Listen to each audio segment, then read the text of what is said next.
Anonymous Pinoy Confessions. May boyfriend ako na 27 years old, walang anak, may stable work, at may mga kapatid siyang mga nag-asawa at may sariling pamilya na. At meron din siyang isang kapatid na nag-aaral pa. Ang parents niya medyo matanda na at walang stable job. Since siya yung wala pang pamilya, siya yung laging nahihingian ng panggastos or pera dahil akala ng pamilya niya porket single siya, marami siyang pera.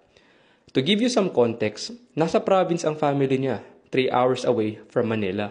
While ang work ng boyfriend ko near in Taguig, nakikishare lang siya ng room while renting with his friend. Ngayon, I know na hindi naman masamang tumulong sa pamilya if capable ka talaga. But now, he felt really pressured, lalo na pagtatawagan siya kasi need ng ganito, need ng ganyan, pambili ng gamot, pambayad, at kung ano-ano pa. Pati ako nape-pressure na. Even I just wanted to help him. Pero sakto lang din ang meron ako. Madalas, kulang pa. Naawa ko sa mga ganitong setup. Hindi pa dumadating yung araw ng sahod. Alam na niya kung saan mapupunta. Bayad sa upa, tubig, kuryente, bills, pagkain, at syempre, padala.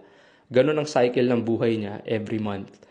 Ang hirap maging mabuting kapamilya, pero pag ikaw hindi makapagpadala, marami kang maririnig. Minsan, gusto mong mag-unwind, kumain ng masarap, pero nakalimutan mo na palang unahin ang sarili mo at damhin ang mga bagay na pinaghirapan mo.